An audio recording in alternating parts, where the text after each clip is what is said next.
ਸਾਰਿਆਂ ਨੂੰ ਸਤਿ ਸ੍ਰੀ ਅਕਾਲ ਜੀ। ਅੱਜ ਮੈਂ ਤੁਹਾਨੂੰ ਆ ਡੋਰੀ ਵਾਲਾ ਡਿਜ਼ਾਈਨ ਬਣਾਉਣਾ ਦੱਸਦੀ ਹਾਂ। ਇਹ ਆਪਾਂ ਕੋਈ ਵੀ ਜਿਵੇਂ ਸੂਟ ਤੇ ਡਿਜ਼ਾਈਨ ਘੇਰੇ ਦਾ ਬਣਾਉਣਾ ਹੋਵੇ ਉਹਦੇ ਬਾਰਡਰ ਦੇ ਨੀਚੇ ਆਪਾਂ ਇਹ ਡੋਰੀ ਜਿਹੜੀ ਪਹਿਲਾਂ ਬਣਾ ਸਕਦੇ ਹਾਂ।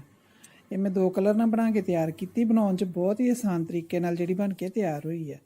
ਹੁਣ ਮੈਂ ਤੁਹਾਨੂੰ ਬਣਾਉਣੀ ਦੱਸਦੀ ਹਾਂ ਆਪਾਂ ਇਹਨੂੰ ਕਿਸ ਤਰ੍ਹਾਂ ਬਣਾਵਾਂਗੇ।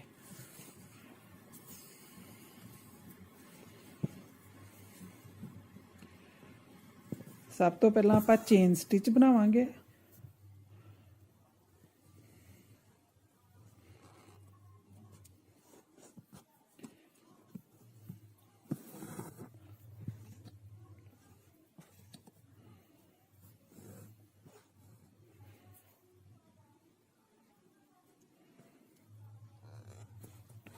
इस तरीके आप चेन स्टिच जी बना के तैयार करांगे।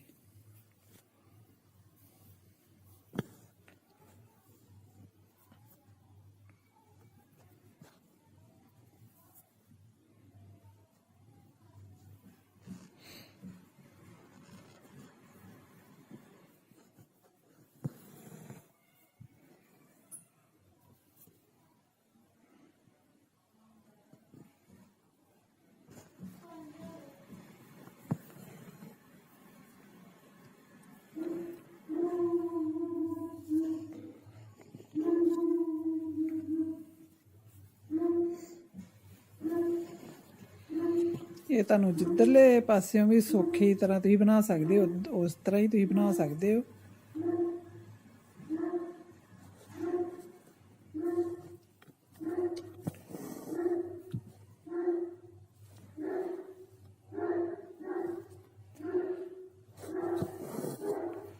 ये सारी लाइन पहले मैं इस तरह कंप्लीट कर लेनी चेन स्टिच की, फिर ये मैं दूसरा कलर पाना दसूँगी तुहानूं।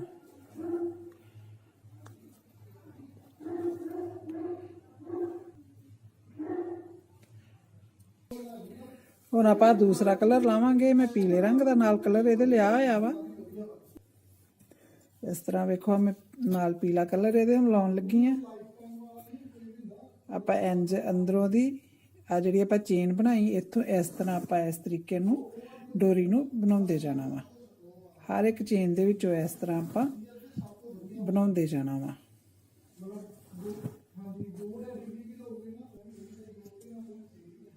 वेखो इस तरीके आप पहला इधरली आप एक लाइन जी कंप्लीट करांगे। ये वेखो डोरी किन्ने सौखे तरीके नाल अपनी बन के तैयार होंदी जांदी है। ये तुसीं अपने किसी भी प्रोजेक्ट ते जिहड़ी डोरी बना पा सकते हो। कई बार हुंदा आपां सिंपल सूट सीता वा बाजारों रेडीमेड इस तरह डोरी लियान के लाने आ। आप इस तरीके आपां आप भी बना सकते हैं। ते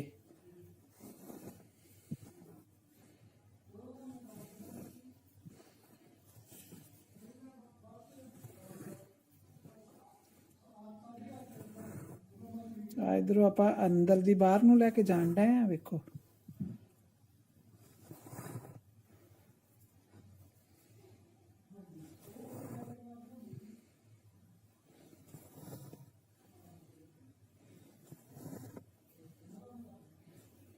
हुण आप इधर आ गए। इधर आप बाहरों अंदर दी लैके जावांगे दूसरी साइड ते। इस तरीके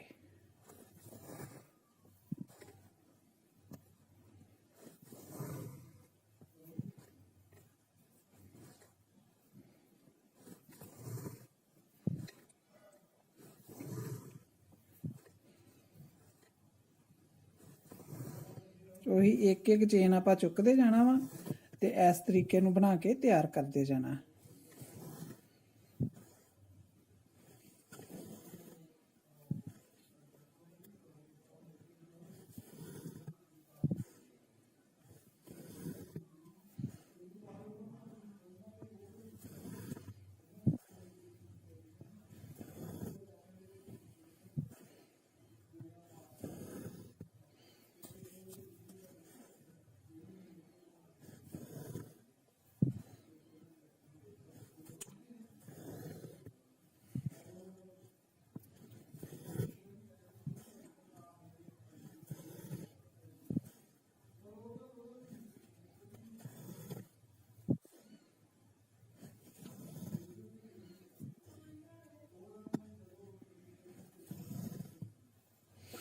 ਇਹ ਵੇਖੋ ਇਸ ਤਰੀਕੇ ਆਪਣੀ ਇਹ ਡੋਰੀ ਜਿਹੜੀ ਬਣ ਕੇ ਕੰਪਲੀਟ ਹੋ ਗਈ।